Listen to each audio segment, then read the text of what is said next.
من الشيطان الرجيم. بسم الله الرحمن الرحيم.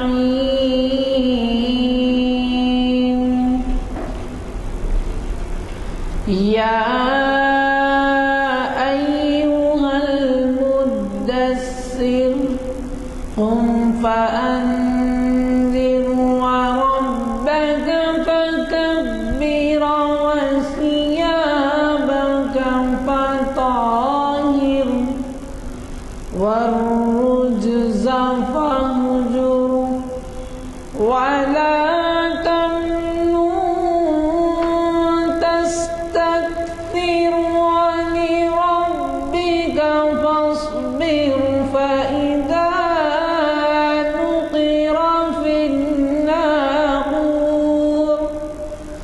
فذلك يومئذ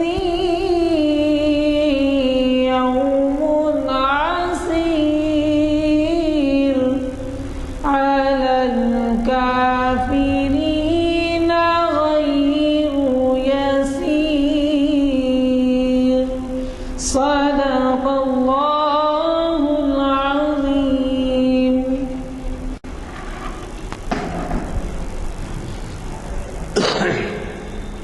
السلام علیکم حضرات، جیسے کہ آپ واقف ہیں، آج ہماری تاریخ اسلام کی 614ویں نشست ہے اور یہ منعقد ہو رہی ہے جامع مسجد عالیہ گڑھ فاؤنڈری کے کانفرنس ہال میں آج بتاریخ 12 اکتوبر 2013 6 ذی الحجہ 1434 ہجری بروز ہفتہ بعد نماز عصر. حضرات، آپ آج کے مخرج صاحب سے بخوبی واقف ہیں. ڈاکٹر سید اسلام الدین مجاہد ایک جانے مانے اسکالر ہیں جو نہ صرف شہر کی مختلف دینی تنظیموں اور محفلوں کو گرماتے ہیں بلکہ ریاست اور بیرون ریاست سے بھی ان کے خطاب منعقد کیے جاتے ہیں. اور آپ کو یہ بھی معلوم ہے کہ ہم ہمیشہ سے مخرج صاحب پر عنوان چھوڑ دیتے ہیں کہ وہ اپنی پسند کا عنوان دیں. تو ہمارے مخرجین کی خوبی یہ ہے کہ وہ حالات حاضرہ کے لحاظ سے عنوان تجویز فرماتے ہیں. چنانچہ آپ نے آج کا عنوان بعد اثر سن لیا کہ اس میں ابراہیمی اور عصر حاضر. تو ظاہر ہے کہ چہارشنبے کے دن ہم بقرعید منانے جا رہے ہیں اور اس پس منظر میں یہ خطاب بڑی اہمیت کا حامل ہوگا.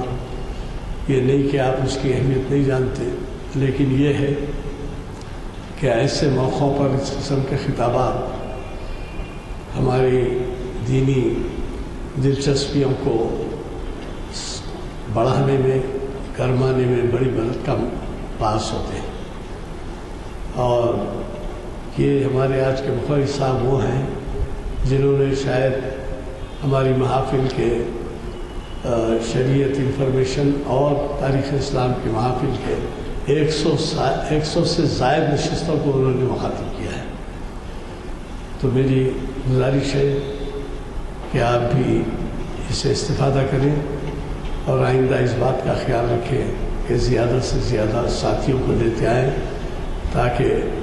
دینی محافل میں آپ لوگوں کے اور خصوصاً نوجوانوں کے معلومات میں اضافہ ہو. میں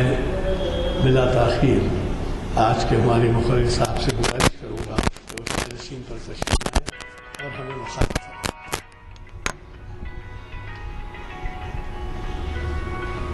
اضحیٰ کی ہم تیاری کر رہے ہیں. یہ عید الاضحیٰ دراصل اس یاد کی طرف ہم کو لے جاتی ہے، اس قربانی کی یاد ہم کو دلاتی ہے جو حضرت ابراہیم اور حضرت اسماعیل علیہ الصلوۃ والتسلیم سے تعلق رکھتی ہے. آج کا میں نے جو عنوان منتخب کیا وہ اسوہ ابراہیمی اور عصر حاضر ہے۔ آپ جانتے ہیں کہ انبیاء کرام کی زندگیاں اور انبیاء کرام کا پیغام تا قیامت انسانیت کے لیے ہدایت کا راستہ رہتا ہے۔ انسانیت اس سے رہنمائی حاصل کرتی ہے۔ ہر نبی نے اپنے دور میں اپنی قوم کو ہدایت کا راستہ دکھایا، انہیں اس بات کی تلقین دی کہ وہ صراط مستقیم پر گامزن ہو جائے، وہ ایک خدا کی عبادت کریں اور سارے خداؤں سے انکار کریں جو باطل تھے۔ چنانچہ حضرت ابراہیم علیہ الصلوۃ والتسلیم کی حیات طیبہ کا ہر پہلو ہم کو اس بات کی دعوت فکر دیتا ہے کہ آج کے عصر حاضر کے جو مسائل ہیں، آج کے عصر حاضر کے جو چیلنجز ہیں، ان چیلنجز کا مقابلہ ہم حضرت ابراہیم علیہ الصلوۃ والتسلیم کی زندگی اور آپ کی قربانی کو سامنے رکھ کر کس طریقے سے ان چیلنجز کا مقابلہ کر سکتے ہیں۔ قرآن مجید کے اندر آپ دیکھتے ہیں کہ کئی آیات اور کئی سوروں میں حضرت ابراہیم علیہ الصلوۃ والتسلیم کا تذکرہ آیا ہے۔ تقریباً 66 مقامات ایسے ہیں قرآن مجید میں جہاں پر اللہ تعالیٰ نے امت مسلمہ کو حضرت ابراہیم علیہ السلام کے واقعات کو امت کے سامنے پیش کیا ہے۔ اور تاریخ انبیاء میں حضرت ابراہیم علیہ الصلوۃ والتسلیم کا ایک منفرد مقام ہے، ایک خاص مقام اللہ تعالیٰ نے آپ کو عطا کیا ہے، اور بحیثیت امت محمدیہ کے ہمارے لیے یہ اعزاز ہے کہ ہمارے اور آخر نبی بلکہ رحمت العالمین صلی اللہ علیہ وسلم کا تعلق بھی حضرت ابراہیم علیہ السلام کی اولاد سے ہے۔ تو اس طریقے سے حضرت ابراہیم علیہ السلام امت مسلمہ کے لیے، مسلمانوں کے لیے جد اعلیٰ کی حیثیت رکھتے ہیں۔ اور دوسری جو خصوصیت ہے وہ یہ ہے کہ حضرت ابراہیم علیہ الصلوۃ والتسلیم اللہ کے دوست قرار دیے گئے ہیں، خلیل اللہ کا خطاب ان کو ملا ہے، اور لازمی چیز ہے کہ دوست اسے کہا جاتا ہے جو ہر منزل پر جو ہے نا آزمائش پر پورا اترے، ہر طریقے سے کامیاب ہو۔ چنانچہ آپ کی حیات طیبہ کے اندر ہم دیکھتے ہیں کہ ابتدا سے لے کر انتہا تک، یعنی بچپن سے جوانی اور جوانی سے بڑھاپے تک اللہ تعالیٰ نے مختلف حیثیتوں سے آپ کو آزمایا ہے، اور ہر آزمائش کے اندر حضرت ابراہیم علیہ الصلوۃ والتسلیم پورے اترے ہیں۔ کہیں پر بھی ایسا کوئی واقعہ ہم کو نہیں ملتا کہ جس سے یہ ثابت ہو سکے یا جس سے یہ معلوم ہو سکے کہ آپ نے اللہ تعالیٰ کی اس آزمائش کے تعلق سے کسی ٹال مٹول سے کام لیا ہو، یا اس کو اللہ کے حکم کو آپ نے قبول نہ کیا ہو۔ ایسی کوئی بات ہم کو نہیں ملتی ہے۔ میں آغاز کرتا ہوں آپ کی ابتدائی زندگی سے۔ آپ دیکھیں گے کہ حضرت ابراہیم علیہ الصلوۃ والتسلیم کی پیدائش ایک ایسے گھرانے میں ہوئی جہاں بتوں کی پوجا کی جاتی تھی، جہاں پر بتوں کو پوجا جاتا تھا، ان کی پرستش کی جاتی تھی، حتیٰ کہ ان کے جو والد تھے آزر، وہ بتوں کی نہ صرف پرستش کرتے تھے بلکہ اس کی تجارت کرتے تھے۔ ایسے ماحول میں جو بالکل شرک میں یعنی دلدل میں پھنسا ہوا تھا، ایک ایسے ماحول میں جہاں پر مختلف قسم کی لغویات تھی، ایسے ماحول کے اندر اللہ تعالیٰ نے آپ کو پیدا فرمایا۔ لیکن یہ بھی اللہ تعالیٰ کی مشیت تھی کہ ایسے ماحول سے ایک حق کے پرچم کو بلند کرنے والے کو اٹھایا جائے، حق کے پیغام کے دینے والے کو اٹھایا جائے۔ چنانچہ ابتدائی دور میں جبکہ پوری قوم، پورا معاشرہ شرک میں مبتلا تھا، مختلف قسم کے غلط عقائد میں مبتلا تھا، ایسے دور کے اندر حضرت ابراہیم علیہ السلام نے اس گمراہی کو دیکھ کر قبول نہیں کیا۔ وہ شرک میں جو قوم مبتلا تھی ان کی تائید نہیں کی یا ان کے ساتھ نہیں ہو گئے، بلکہ آپ نے پہلے دن اس کی مخالفت شروع کی، اس کو پسند نہیں کیا، اس سے ناپسندی کا اظہار کیا۔ چنانچہ آپ دیکھتے ہیں کہ سب سے پہلے آپ نے خود اپنے والد کو مخاطب کر کے کہا کہ اے باپ، آپ یہ جو بتوں کی پوجا کر رہے ہیں، یہ جو پرستش کر رہے ہیں، یہ کچھ آپ کو دینے لینے والے نہیں ہیں، یہ آپ کا نہ نفع کر سکتے ہیں نہ آپ کو کوئی نقصان پہنچا سکتے ہیں، لہذا آپ اس سے باز آ جائیے، اس سے رک جائیے۔ چنانچہ قرآن خود حضرت ابراہیم کے الفاظ کو بیان کرتا ہے کہ آپ نے جب اپنے باپ کو گمراہی میں دیکھا تو کہا، کیا کہا؟ وَإِذْ قَالَ إِبْرَاهِيمُ لِأَبِيهِ آزَرَ أَتَتَّخِذُ أَصْنَامًا آلِهَةً، یعنی حضرت ابراہیم نے اپنے باپ آزر کو یہ دیکھا کہ وہ بتوں کی پرست میں مبتلا ہے تو کہا کہ تو نے اپنے بتوں کو خدا بنا رکھا ہے۔ اپنے باپ کو مخاطب کر کے کہا کہ أَتَتَّخِذُ أَصْنَامًا آلِهَةً، کہ تم ان کو، جس کو تم اپنے ہاتھوں سے تراشتے ہیں، جس کی تم صفائی کرتے ہیں، تم ان کو اپنا خدا بنا لیے۔ اور آگے کہا کہ اگر یہ تمہارا اگر عمل ہے تو انی اراک وقومک فی ضلال مبین، کہ میں آپ کو اور آپ کے ساتھ آپ کی ساری قوم کو گمراہی میں مبتلا ہوا دیکھ رہا ہوں، ہدایت سے دور دیکھ رہا ہوں آپ کو۔ یہ مخاطبت باپ سے ہوئی حضرت ابراہیم کی، جبکہ ابھی بچپن کا دور ہے۔ آپ جانتے ہیں کہ بچپن میں بہت ساری چیزیں انسان برداشت کر لیتا ہے یا پھر اس کو معلومات نہیں ہوتی ہے، لیکن اللہ تعالیٰ جس کو نبی بنانے کا ارادہ فرماتا ہے اور جس منصب جلیلہ پر اس کو فائز فرماتا ہے، بچپن سے ہی اس کی تربیت کا انتظام فرماتا ہے۔ چنانچہ حضرت ابراہیم نے سب سے پہلے اپنے باپ کو اس گمراہی سے اور شرک سے بچانے کی کوشش کی اور ان کو دعوت دی کہ آپ توحید کی طرف آئے، آپ ایک خدا کی عبادت کریں۔ باپ کا کام یہ تھا کہ بیٹے کی بات پر غور و فکر کرتے، سوچتے کہ میرا بیٹا کیا کہہ رہا ہے اور واقعی کیا میرا عمل غلط ہے۔ لیکن ہمیشہ ایسا ہوتا رہا دنیا کے اندر کہ جو لوگ غلط راستے پر چلتے ہیں، باطل عقائد پر چلتے ہیں، وہ یہ سمجھتے ہیں کہ یہی سچ ہے اور یہی حق ہے، اس کے سوا ساری چیزیں غلط ہے۔ چنانچہ باپ نے اپنے بیٹے یعنی ابراہیم علیہ السلام سے کہا کہ تو گمراہ ہو گیا ہے، میں گمراہ نہیں ہوا ہوں، تو جو ہے نا اپنے آبا و اجداد کے دین سے بھٹک گیا ہے، تو جو ہے نا تیرے میں جو ہے نا پراگندگی پیدا ہو گئی ہے۔ چنانچہ باپ نے اس مسئلے کو قوم کے سامنے لا دیا، بستی والوں کے سامنے پیش کیا اور کہا کہ میرا بیٹا اس قسم کی باتیں کر رہا ہے کہ جن بتوں کو ہم ایک زمانے دراز سے، ہمارے آبا و اجداد کے دور سے ہم جس کو پوجا کرتے ہیں، جس کی پرستش کرتے ہیں، یہ میرا بیٹا کہتا ہے کہ یہ غلط ہے، یہ گمراہی ہے، تم اسے سمجھاؤ۔ چنانچہ بستی کے لوگوں نے سوچا کہ نعوذ باللہ ابراہیم علیہ السلام ہدایت کے راستے سے بھٹک گئے ہیں، غلط راستے پر چلے گئے ہیں۔ انہوں نے سمجھانے کی کوشش کی اور کہا کہ ٹھیک ہے، تم دیکھو اور تم غور کرو۔ چنانچہ ایک وقت ایسا آیا کہ سارے آبادی کے لوگ سیر و تفریح کے لیے جا رہے تھے، اپنے بستی کو چھوڑ کر کسی اور مقام پر جا رہے تھے پکنک منانے کے لیے۔ چنانچہ اس بستی کے لوگوں نے حضرت ابراہیم سے بھی کہا کہ چلو تم ہمارے ساتھ، تم بہت زیادہ غور و فکر میں پڑے رہتے ہیں، تم ہمیشہ جو ہے نا کچھ نہ کچھ سوچتے رہتے ہیں، بہتر ہے کہ تم چلو ہمارے ساتھ تفریح کرے تاکہ کچھ تمہارا دل بہل جائے۔ یعنی بستی کے لوگ، شہر کے لوگ یہ سمجھ رہے تھے کہ نعوذ باللہ ابراہیم علیہ السلام پر کچھ جو ہے نا اثر ہو گیا ہے، کچھ جادو چل گیا ہے، نعوذ باللہ وہ اس قسم سے جو ہے نا باتیں کر رہے ہیں۔ بستی کے لوگ تیار ہوئے اور چلے گئے۔ حضرت ابراہیم سے کہا کہ چلو تم بھی ہمارے ساتھ۔ حضرت ابراہیم نے کہا کہ میں آتا تھا لیکن میری طبیعت خراب ہے، میں تمہارے ساتھ نہیں چل سکتا ہوں۔ آپ نے کہا کہ میں بیمار ہوں، میں علیل ہوں۔ چنانچہ یہ آپ نے بہانہ کیا، ظاہری طور پر آپ ٹھہر گئے اپنے گاؤں میں اور سارے لوگ چلے گئے۔ اس کے بعد آپ نے کیا کیا، آپ نے دیکھا کہ ایک بت خانے میں بہت سارے بت رکھے ہوئے ہیں۔ آپ گئے وہاں پر، ان بتوں کو آپ نے توڑا اور کسی کو گرا دیا اور کسی کی گردن میں کڑھاڑی ڈال دی۔ اور جب شام ہوئی اور بستی کے لوگ واپس آئے تو معمول تھا اس دور میں کہ لوگ اپنے گھروں کو جانے سے پہلے اپنے خداؤں کے پاس اپنے عقیدے کے مطابق ان بت گھر میں جاتے اور ان کی پوجا کرتے، ان کی پرستش کرتے، ان کی عبادت کرتے، اس کے بعد اپنے گھروں کو لوٹتے۔ جیسے ہی آبادی کے لوگ آئے اور جیسے ہی بت خانے میں داخل ہوئے تو دیکھا کہ سارے بت اوندھے پڑے ہوئے اور ایک بت ہے جس کے گردن میں جو ہے نا ایک کڑھاڑی لٹک رہی ہوئی ہے۔ ایک ہنگامہ مچ گیا پورے گاؤں کے اندر کہ یہ کیا معاملہ ہوا، ہمارے خداؤں کے ساتھ اس قسم کا سلوک کس نے کیا۔ چنانچہ تحقیق ہوئی، معلومات کی گئی تو معلوم ہوا کہ آبادی کے اندر ایک ہی نوجوان تھا جو ہمارے ساتھ تفریح کو نہیں چلا ہے، اس کے سوا کوئی اور شخص اس آبادی میں نہیں تھا، اور یہ جو ساری کارستانی ہوئی ہے اسی شخص نے کی ہوگی۔ چنانچہ حضرت ابراہیم کو طلب کیا، لوگوں نے پنچایت ہوئی، لوگ بیٹھے اور بیٹھنے کے بعد سوال کیے کہ بتاؤ آزر کے بیٹے، تم نے ہمارے خداؤں کے ساتھ اس قسم کا سلوک کیوں کیا۔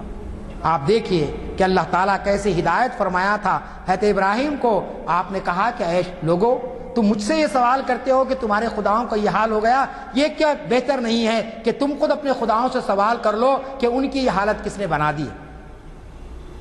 اگر ان لوگوں کو عقل سلیم ہوتی تو وہ حضرت ابراہیم کی بات کو مان لیتے اور کہتے کہ واقعی سچ بات ہے۔ انہوں نے کہا کہ ابراہیم، تم تو جانتے ہیں کہ ہمارے خدا کوئی بات نہیں کرتے ہیں، کوئی جو ہے نا کسی کی جو ہے نا بات کا جواب نہیں دے سکتے ہیں، اور اگر ان پر کوئی اس طریقے کا حملہ کرے تو وہ اپنا بچاؤ نہیں کر سکتے ہیں۔ تب حضرت ابراہیم نے کہا، جب تمہارے خدا ان کا اپنا بچاؤ نہیں کر سکتے ہیں تو پھر وہ تمہارے نفع اور نقصان کے کیسے ذمہ دار ہو سکتے ہیں،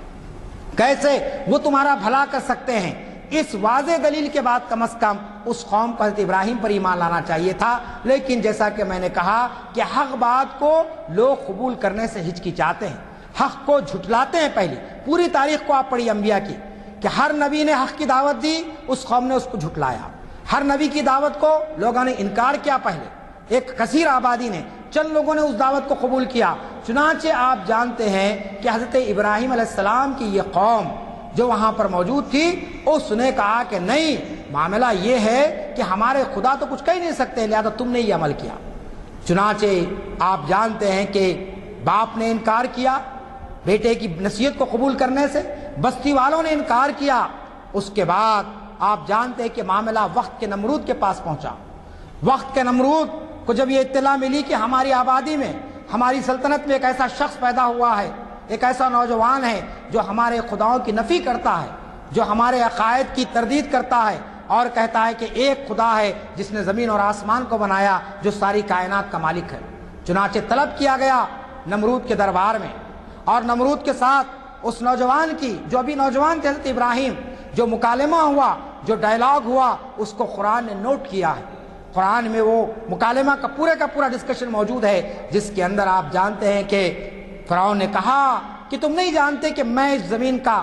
مالک ہوں، میں خدا ہوں یہاں کا، اور میں کسی کو بھی کچھ بھی کر سکتا ہوں، اور تم ہیں کہ تم ہمارے خداؤں کو اور میری خدائی سے تم انکار کرتے ہیں۔ بتاؤ کہ تمہارے خدا کی کیا خصوصیت ہے؟ تم جس خدا کے بات لوگوں کے سامنے رکھ رہے ہیں، جس ایک خدا کے پیغام کو تم لوگوں تک پہنچاتے ہیں، آخر اس کی خصوصیت کیا ہے؟ اس کا کارنامہ کیا ہے؟ حضرت ابراہیم نے نمرود سے مخاطب ہو کر کہا کہ میرا خدا وہ ہے جو انسان کو زندگی دیتا ہے، حیات بھی دیتا ہے اور موت بھی دیتا ہے، دو بھی اس کے قبضے میں ہے۔ نمرود نے کہا یہ کون سی بڑی بات ہے، یہ تو میں بھی کر سکتا ہوں۔ چنانچہ اس نے جیل سے دو لوگوں کو طلب کیا، ایک جو اس میں معصوم تھا اور ایک اس میں جس پر سزا ہو چکی تھی، ججمنٹ ہو چکا تھا۔ کہا کہ جس کو سزا ہوئی ہے میں اس کو آزاد کرتا ہوں، اور دوسرے شخص کو اس نے کہا کہ اس کو پھانسی کے پھندے پہ چڑھا دو۔ تو نمرود نے ایک کی جان لے لی، ایک کو آزاد کر دیا، کہا کہ یہ کام میں نے کر دیا، جیسا تم کہتے ہو کہ تمہارا خدا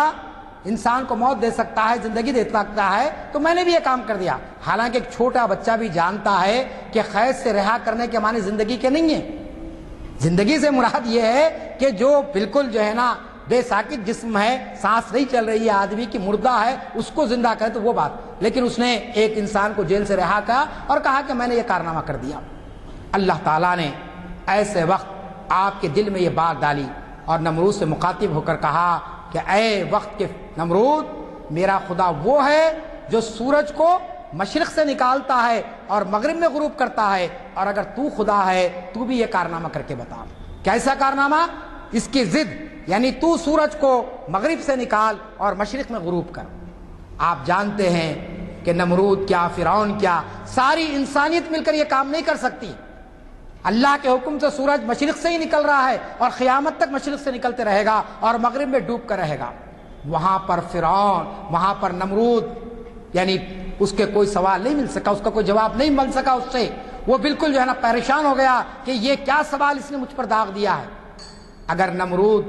کو اللہ تعالیٰ ہدایت دینا چاہتا اور نمرود کی قوم ہدایت کی طرف آنا چاہتی تو ابراہیم کے اس مکالمے کے بعد وہ ابراہیم پر ایمان لا لیتے، حضرت ابراہیم کے دین کو قبول کر لیتی۔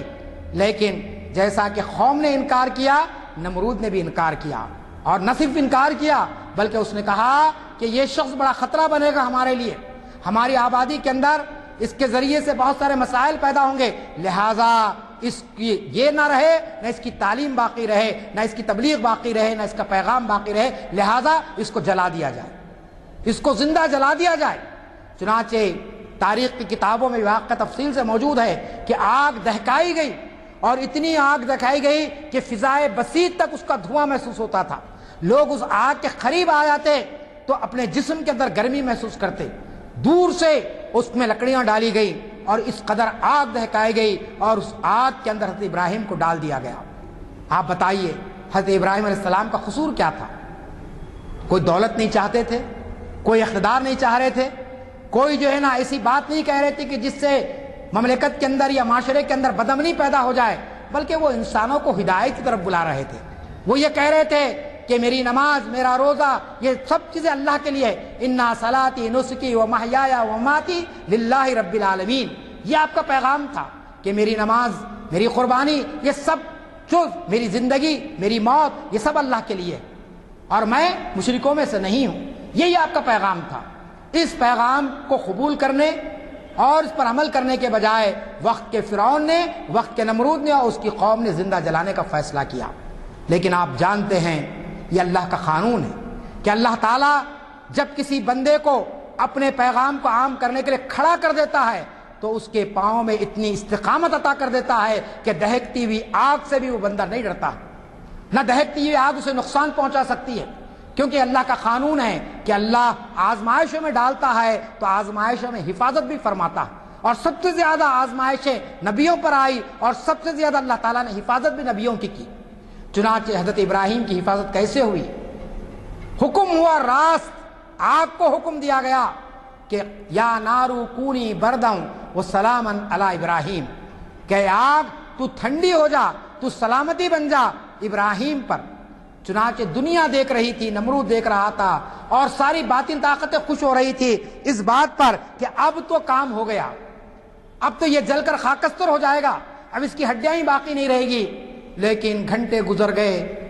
اور حیران ہیں لوگ کہ ایک شخص اطمینان سے آگ میں ہے، اور پھر وہ آگ بظاہر آگ تھی لیکن وہ گلے گلزار بن گئی تھی حضرت ابراہیم کے لیے، اور آسانی کے ساتھ، بڑے اطمینان کے ساتھ وہ آگ کے علاوے سے آپ نکل کر آ گئے، باہر آ گئے۔ باہر آنے کے بعد کم از کم قوم کو آپ کے پیغام کو مان لینا چاہیے تھا، لیکن قوم نے آپ کے پیغام کو نہیں مانا اور کہا کہ ہم آپ کے پیغام کو قبول نہیں کریں گے۔ نتیجہ یہ ہوا کہ حضرت ابراہیم علیہ الصلوۃ والتسلیم یہ محسوس کر لیا کہ اب یہ قوم سدھرنے والی نہیں ہے۔ یہ پہلا عنصر جو ہم کو ملتا ہے امت مسلمہ کو عصر حاضر میں، آج کے دور میں باطل طاقتیں جس طریقے سے بھی اسلام کو مٹانے کے لیے، مسلمانوں کو مٹانے کے لیے کوشش کرتی ہے،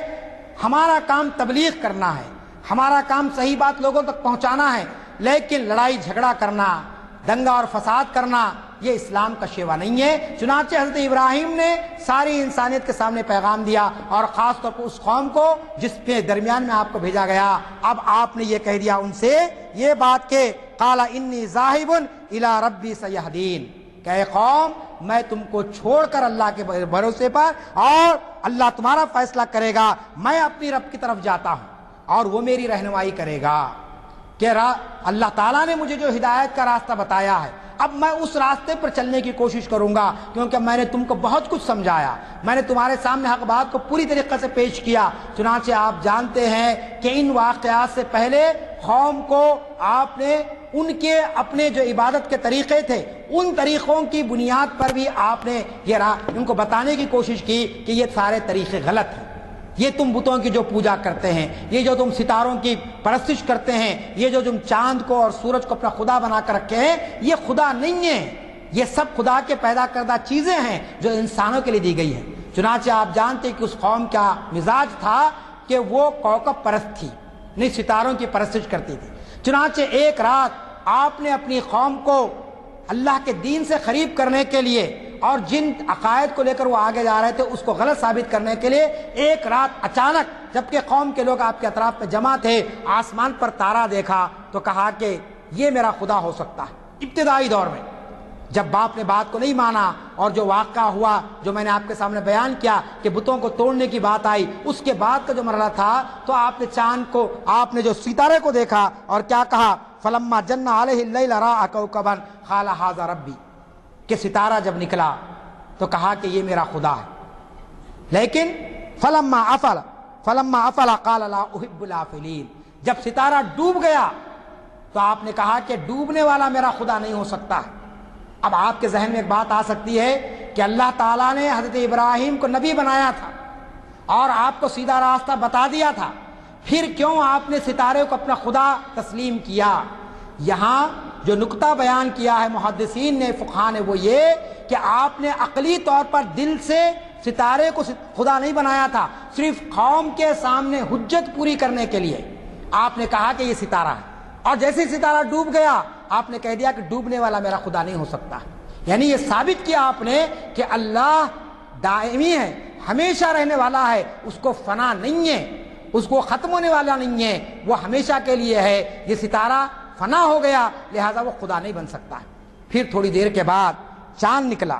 چاند کو دیکھ کر آپ نے مخاطب کیا، فلما رأى القمر بازغا قال هذا ربی، کہ چاند نکلا، اور چاند سے جب ایک قسم کی آپ دیکھتے ہیں کہ چاندنی رات میں انسان جب ٹہلتا ہے بیٹھتا ہے تو ایک قسم کا سکون محسوس کرتا ہے، تو چاند کو دیکھنے کے بعد کہا کہ اس سے بڑا آرام دکھ رہا ہے، یہ میرا خدا ہو سکتا ہے۔ لیکن فلما افلا، لیکن جب وہ بھی ڈوب گیا، صبح کاذب کے قریب آپ جانتے ہیں کہ چاند ڈوبنے لگتا ہے اور صبح طلوع ہونے لگتی ہے، سورج کی کرنیں نکلنی شروع ہوتی ہے۔ چنانچہ جیسی ہی چاند ڈوب گیا تو آپ نے کیا کہا، فلما افلا قال لئن لم يهدني ربي لاكونن من القوم الظالمین۔ یہ بہت امپورٹنٹ بات ہے، آپ سورہ صافات پڑھیے، وہ آیات اسی میں موجود ہیں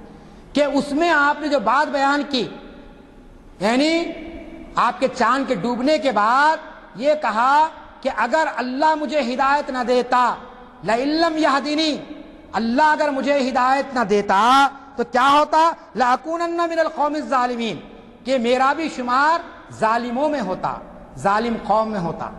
یعنی کیا نکتہ ہے اس کے اندر کہ انسان یہ سمجھتا ہے کہ صاحب میں عقل کی بنیاد پر جو ہے نا سچا مسلمان بن گیا ہوں، میں علم کی بنیاد پر بن گیا ہوں، یہ ساری چیزیں ہیں سیکنڈری حیثیت رکھتی ہیں، اصل چیز ہے ہدایت، اللہ ہدایت دے آپ کو۔ آپ جانتے کہ ہم سے زیادہ اسلام کو جاننے والے غیر مسلم ہیں، وہ ہم سے زیادہ قرآن کی تفسیروں کو پڑھے ہیں، احادیث کو پڑھتے ہیں، حالات کو جانتے ہیں، لیکن اللہ نے ان کے قسمت میں ہدایت نہیں رکھی، لہذا وہ ہدایت کی طرف نہیں آئے۔ حضرت ابراہیم نے شکر ادا کیا، لئن لم يهدني، کہ اگر مجھے اللہ ہدایت نہ دیتا تو لنکونن من القوم الظالمین، کہ میرا شمار بھی ظالمین میں تو ہوتا۔ پھر اس کے بعد ہوا کیا، جب صبح ہوئی، روشن اپنی پوری آب و تاب کے ساتھ نکلا سورج،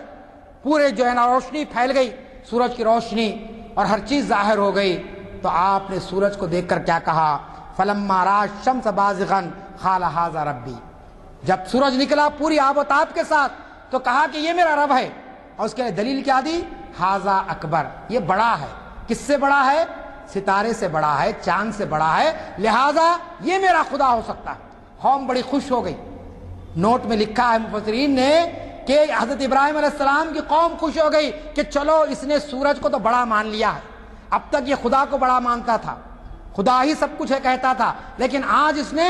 سورج کو بڑا مان لیا۔ لیکن جیسے ہی چند گھنٹوں کے بعد، 10-12 گھنٹے میکزیمم، اس کے بعد سورج جب غروب ہو گیا تو فلما افلت قال یا قوم انی بریء مما تشرکون، دیکھیے آپ، جب سورج غروب ہو گیا، شام ہو گئی، تو پھر حضرت ابراہیم نے کہا کہ اے قوم، میں ان تمام چیزوں سے برات کا اعلان کرتا ہوں، سورج سے، چاند سے، ستاروں سے، شجر سے، حجر سے، جو سب اللہ کی بنائی ہوئی چیزیں ہیں، میں ان سب سے انکار کرتا ہوں، اور میں مشرکین میں سے نہیں ہوں، مما تشرکون، میں مشرکین میں سے نہیں ہوں۔ حضرت ابراہیم علیہ السلام کا سب سے اہم ترین جو آپ کا شیوا تھا، آپ کا جو مشن تھا، وہ یہ تھا شرک کے خلاف میں جنگ،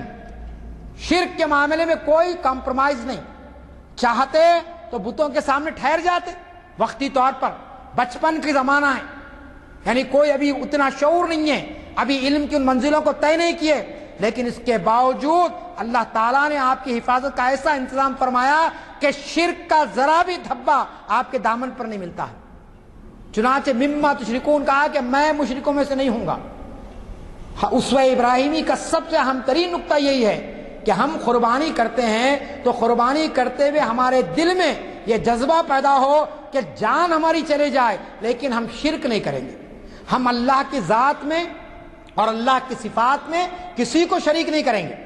کیونکہ یہ اللہ کا قانون ہے۔ چنانچہ آپ نے اس کے بعد جو بات بیان کی وہ ہر مسلمان کو یاد ہے، ہر بچے کو یاد ہے، ہم نماز میں پڑھتے ہیں، یہ ساری باتیں بیان کرنے کے بعد، ستارے کی بات، آپ کے چاند کی بات، سورج کی بات، اور اس کے بعد آپ نے کیا کہا، انی وجہت وجہیا للذی فطر السماوات والارض حنیفا وما انا من المشرکین، جو ہم نماز سے پہلے تکبیر اولیٰ سے پہلے پڑھتے ہیں، ہمارے بچے پڑھتے ہیں، لیکن میں جب سمجھتا ہوں کتنے لوگ ہیں جو اس کے معنی کو سمجھتے ہیں، اگر معنی کو سمجھ جائے اس کے جو ہم نماز میں شروع کرنے سے پہلے پڑھتے ہیں تو بہت کچھ انقلاب ہماری زندگی میں آ سکتا ہے۔ اس کا ترجمہ کیا ہے؟ میں پڑھتا ہوں، سن لیجئے کہ میں نے ایک سو ہو کر اپنا رخ اس ہستی کی طرف کر لیا جس نے زمین اور آسمانوں کو پیدا کیا، اور میں ہرگز شرک کرنے والوں میں سے نہیں ہوں۔ پھر وہی بات کہی کہ میں شرک کرنے والوں میں سے نہیں ہوں، اور میں ایک سو ہو گیا کس کی طرف؟ اس رب کائنات کی طرف جو زمین اور آسمان کا پیدا کرنے والا ہے۔ تو یہ دراصل اسوہ ابراہیمی کی انتہا تھی کہ آپ نے سارے خداؤں کی نفی کر کے،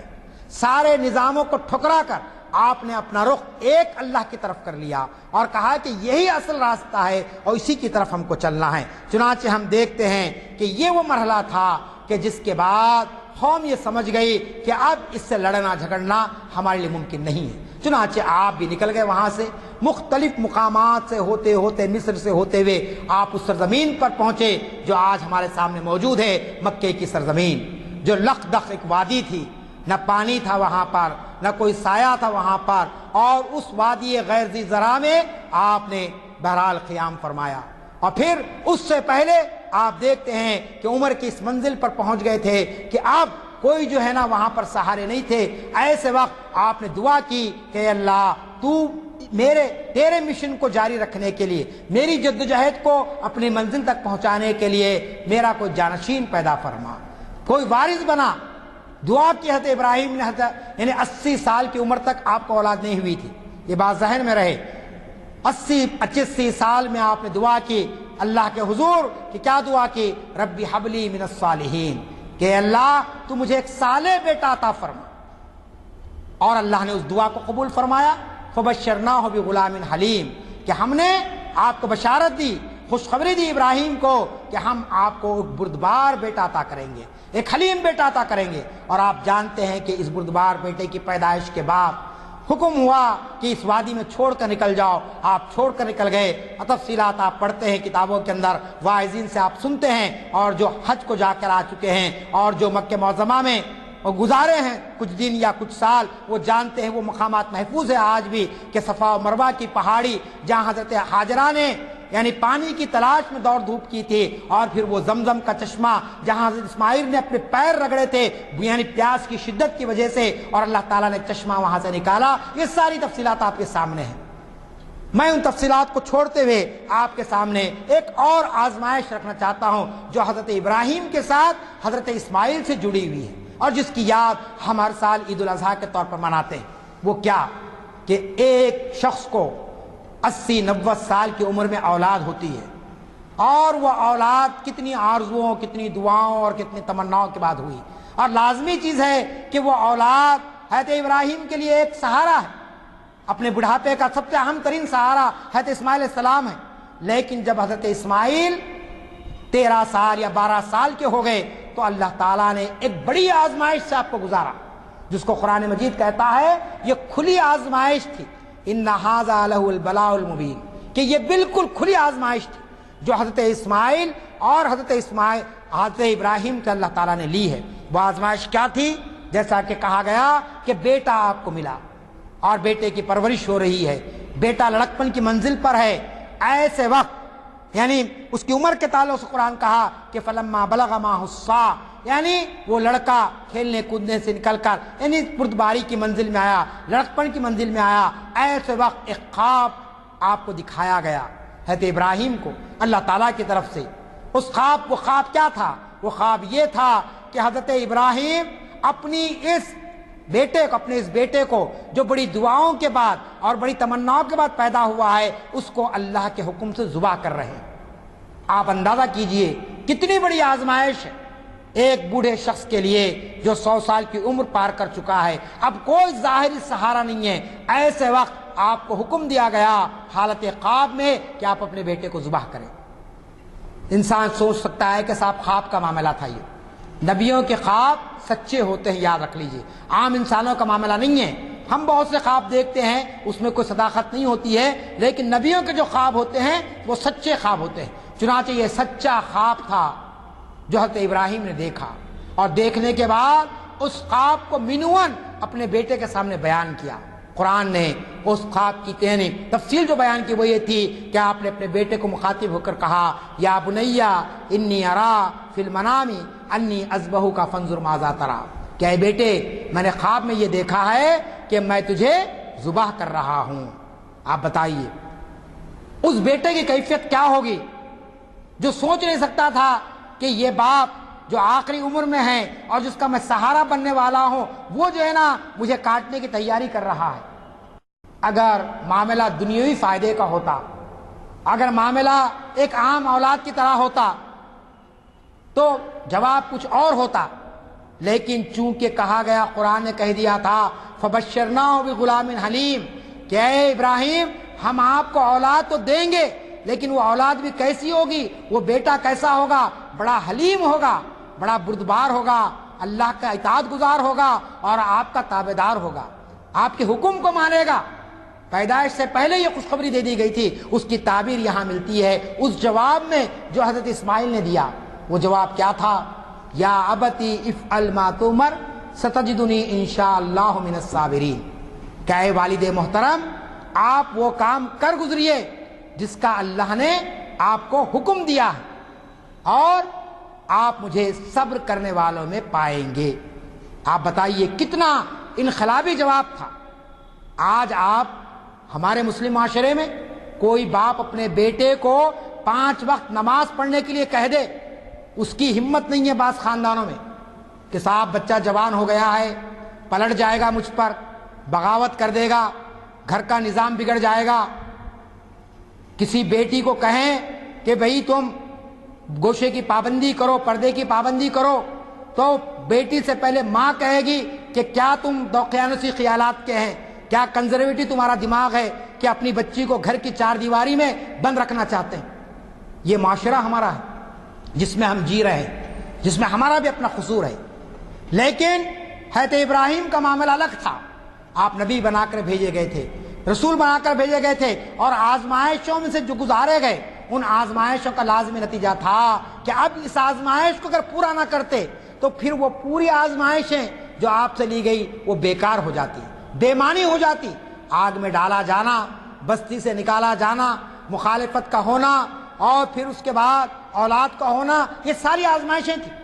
اب اس آزمائش میں جو خواب کی تعبیر کی شکل میں تھی، اگر نعوذ باللہ حضرت ابراہیم اللہ کے سامنے یہ گزارش کرتے، یہ التجا کرتے، اے اللہ میں نے بڑی آرزو سے اولاد تجھ سے طلب کی ہے اور تو نے مجھے اولاد دی ہے، اب اس اولاد کو تو چھین لینا چاہتا ہے مجھ سے، تو اس کی زندگی ختم کرنا چاہتا ہے، یہ گزارش آپ کر سکتے تھے، یہ التجا آپ کر سکتے تھے، لیکن آپ نے نہیں کی۔ آپ نے کہا حکم خداوندی ہے، اس بیٹے کو قربان کرنا ہے، اور وہ بیٹا بھی تیار ہو گیا، اور تیار ایسا ہوا کہ ایسی بات نہیں ہے کہ اور ایک خواب دیکھیں گے اور کچھ دن انتظار کریں گے یا کوئی مشورہ کریں گے یا کوئی اللہ کا اور پیام آئے گا، ایسا نہیں، بلکہ قرآن کیا کہتا ہے کہ فلما اسلم وتلہ للجبین، کہ جب باپ کو جواب مل گیا بیٹے کا کہ آپ ذبح کر دیجئے مجھے اور مجھے آپ صبر کرنے والوں میں پائیں گے، تو پھر ابراہیم نے اپنے بیٹے کو ماتھے کے بل گرا دیا۔ قرآن کے الفاظ ہے یہ کہ ماتھے کے بل گرا دیا اور چھری چلا دی۔ یہ نہیں سوچا کہ یہ چھری کیا ہونے والی، یہ چھری حضرت اسماعیل کے گردن پر چلے گی تو حضرت اسماعیل کا انجام کیا ہونے والا ہے، یہ غور نہیں کیا آپ نے۔ اللہ کا حکم آپ کے پیش نظر تھا اور اسی لیے آپ نے گرا دیا۔ قرآن نے کہا کہ فلما اسلم وتلہ للجبین، کہ جبین کے بل آپ کو گرا دیا، پیشانی محبت غالب نہ آ جائے، باپ اور بیٹے کی محبت، اپنی آنکھوں پر آپ نے پٹی باندھ لی اور اس کے بعد چھری چلا دی۔ لیکن اللہ تعالیٰ کو یہ مقصود نہیں تھا کہ کسی بے گناہ کی جان لے لی جائے، اللہ تعالیٰ کو یہ پسند، یہ بات اس کے پیش نظر نہیں تھی کہ حضرت ابراہیم سے ان کی دل پسند اولاد کو چھین لیا جائے، بلکہ اللہ تعالیٰ آپ کو آزمانا چاہ رہا تھا۔ چنانچہ اللہ نے اعلان فرمایا وَنَادَيْنَاهُ أَن يَا إِبْرَاهِيمُ، کیا آواز آئی اللہ تعالیٰ کی طرف سے کہ قَدْ صَدَّقْتَ الرُّؤْيَا إِنَّا كَذَلِكَ نَجْزِي الْمُحْسِنِينَ، کہ ابراہیم تم نے خواب کو سچ کر دکھایا، ہم نے جو بات تم کو خواب میں کہی تھی تم نے اس کو 100% تم نے اس کو عمل کر کے بتا دیا۔ فصدقت رؤیا انا کذالک نجزی المحسنین، ہم تم کو بہترین اس کا اجر دینے والے ہیں، ہم محسنین کے اجر کو ختم نہیں کرنے والے ہیں۔ چنانچہ اس کے بعد یہ بات کہی گئی ان ھذا لہ البلاء المبین، کہ یہ کھلی آزمائش تھی حضرت ابراہیم کے لیے۔ یہ ایسی آزمائش تھی کہ جس کے اندر کوئی لے تلال کا معاملہ نہیں تھا، جس کے اندر کسی قسم کا کوئی ہیلا بہانہ نہیں تھا۔ اگر ایک قدم حضرت ابراہیم پیچھے ہٹ جاتے تو معاملہ کچھ اور ہو جاتا، حضرت اسماعیل اگر ہٹ جاتے پیچھے تو معاملہ کچھ دیگر ہو جاتا۔ چنانچہ کہا کہ یہ کھلی آزمائش تھی جس کے اندر حضرت ابراہیم پورے کے پورے اترے، اور اس کے بعد قرآن نے آپ کی قربانی کو ایسے ہی فراموش نہیں کر دیا۔ اللہ تعالیٰ نے اللہ تعالیٰ نے حضرت ابراہیم کے اس عمل کو اس حد تک ہی محدود نہیں کر دیا، بلکہ تا قیامت اس واقعے کو اس طریقے سے یادگار بنا دیا گیا کہ وَتَرَكْنَا عَلَيْهِ فِي الْآخِرِينَ، اور اس کی تعریف و توصیف ہمیشہ کے لیے بعد کے نسلوں میں کر دی۔ اسی کی یاد ہم ہر سال مناتے ہیں کہ اللہ تعالیٰ نے اس قربانی کے عمل کو اتنا پسند فرمایا، اس باپ اور بیٹے کی ادا کو اللہ تعالیٰ اتنا پسند فرمایا کہ آنے والی نسلوں کے لیے قیامت تک کے لیے اس کو لازمی کر دیا۔ چنانچہ اللہ کے رسول نے فرمایا میری امت کا کوئی فرد جو قربانی دینے کی اہلیت رکھتا ہے، اس کے باوجود قربانی نہ دے تو مسلمانوں کی عیدگاہ میں آ کے نماز نہیں پڑھ سکتا، اسے اس بات کا حق نہیں ہے کہ وہ نماز ادا کرے۔ چنانچہ عید کے جو ایام ہیں 3 دن کے، اس کے اندر اللہ کے رسول نے فرمایا سب سے زیادہ پسندیدہ عمل اللہ کی نگاہ میں جو ہے وہ قربانی کا عمل ہے، یعنی جو استطاعت ہے زیادہ سے زیادہ اللہ کے راستے میں قربانی کا عمل اللہ تعالیٰ کو پسند ہے۔ تو یہ اسوہ حسنہ ہم کو حضرت ابراہیم علیہ السلام تسلیم کی حیات طیبہ سے ملتا ہے کہ بچپن سے لے کر جوانی اور جوانی سے لے کر بڑھاپے تک پوری آزمائشوں کا دور آپ کو گزرا ہے۔ آپ محافل اقبال میں آتے ہیں، آپ نے یہ شعر بار بار سنا ہوگا کہ آج بھی جو ابراہیم سا ایما پیدا، آگ کر سکتی ہے انداز گلستہ پیدا، کہ اگر آج بھی وہ ایمان تو ہم میں نہیں پیدا ہو سکتا ہے، وہ جذبہ ہم میں نہیں پیدا ہو سکتا ہے جو حضرت ابراہیم اور آپ کے فرزند دلمن میں تھا، لیکن اس کا عشر عشیر، اس کا ایک ذرہ بھی اگر ہمارے دل میں پیدا ہو جائے تو اللہ تعالیٰ ہمارے لیے راستوں کو کھول دے گا۔ ہمارے لیے جو نعرے ہم کو جو دکھ رہے حالات اس وقت، ہر طرف ایک آگ، ہر طرف ایک خون کی دریا جو مسلمانوں کا بہ رہا ہے، یہ گلے گلزار میں تبدیل ہو سکتا ہے، اس کے اندر ایک تبدیلی آ سکتی ہے، لیکن اس کے لیے شرط کیا ہے؟ اس کے لیے شرط یہ ہے کہ امت مسلمہ روح قربانی کو سمجھے، امت مسلمہ نبی یعنی حضرت ابراہیم علیہ السلام کی اسوہ حسنہ کو سمجھنے کی کوشش کرے۔ ایسا نہیں ہے کہ اللہ تعالیٰ نے ان لوگوں کو اتنا جو بلند مقام دیا ہے یہ یوں ہی مل گیا، یہ یوں ہی نہیں ملا، اس کے لیے بڑی قربانیاں دی گئی، اس کے لیے بڑی جدوجہد کی گئی، اس کے لیے بڑی کوششیں کی گئی۔ چنانچہ آپ کو معلوم ہونا چاہیے کہ حضرت ابراہیم علیہ السلام کو جو مقام ملا صرف مسلمانوں میں نہیں بلکہ دنیا میں جتنے مذاہب ہیں، یعنی جو دو مذاہب ہیں، یہودی ہیں، عیسائی ہیں، یہ بھی حضرت ابراہیم کا احترام کرتے ہیں، یہ بھی حضرت ابراہیم کے پیغام کو مانتے ہیں۔ تو اس طریقے سے اسوہ ابراہیمی تمام انسانیت کے لیے ہدایت کا ذریعہ بنا، اور آج دنیا کے اندر آپ دیکھتے ہیں کہ جو ظلم ہے، جو عدوان ہے اور جو ناانصافی ہے، ان تمام چیزوں کو ختم کرنے کے لیے لازمی چیز ہے کہ ہم کو اسوہ ابراہیمی سے سبق مل سکتا ہے۔ آج ہم دیکھ رہے ہیں کہ دنیا کس دہانے پر جا رہی، کس دہانے پر کھڑی ہوئی ہے، کیسے حالات اس وقت دنیا میں پیدا ہو گئے ہیں، اور خود مسلمانوں کے تعلق سے جس قسم کے حالات پیدا ہو گئے ہیں، ان حالات کو دور کرنے کے لیے حضرت ابراہیم علیہ السلام کے اس اسوے پر اور پھر آپ کے فرزند دلمن کے اسوے پر 2 باتیں اس کے اندر یاد رکھ لیجئے جو میں نے اپنے دوران تقریر کہی کہ حضرت ابراہیم کے اسوے کا جو نمایاں پہلو ہم کو نظر آتا ہے وہ شرک سے بیزاری کا ہے، وہ ان تمام قوتوں اور طاقتوں سے انکار کا ہے جو اللہ کی خدائی میں اپنے آپ کو شریک کرتے ہیں۔ آپ جانتے ہیں کہ شرک صرف وہ شرک نہیں ہے جو دیگر قوم کے لوگ کرتے ہیں، کسی بت کے سامنے کھڑے ہونا، کوئی مورتی کے پوجا کرنا، یہ تو کھلا شرک ہے،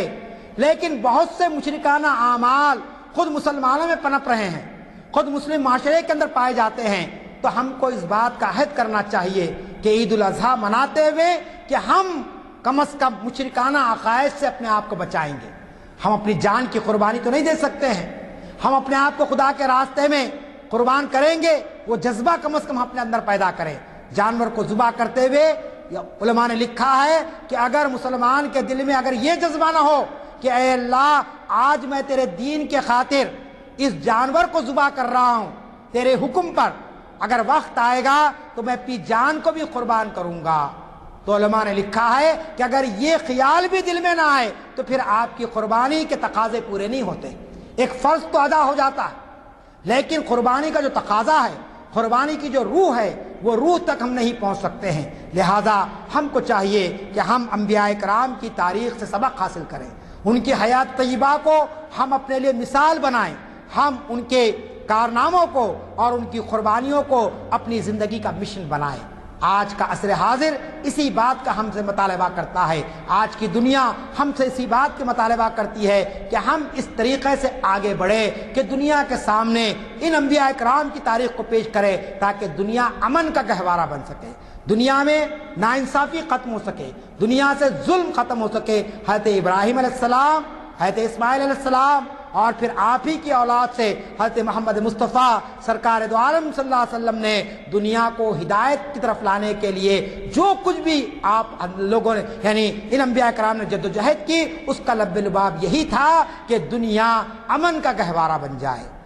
لوگوں کے ساتھ انصاف ہو، عدل ہو اور کہیں پر بھی کوئی ظلم نہ ہو اور کوئی کسی کا حق نہ مارے۔ تو میں چاہتا ہوں کہ آج کے اس موقع پر ہم اس بات کا عزم کریں کہ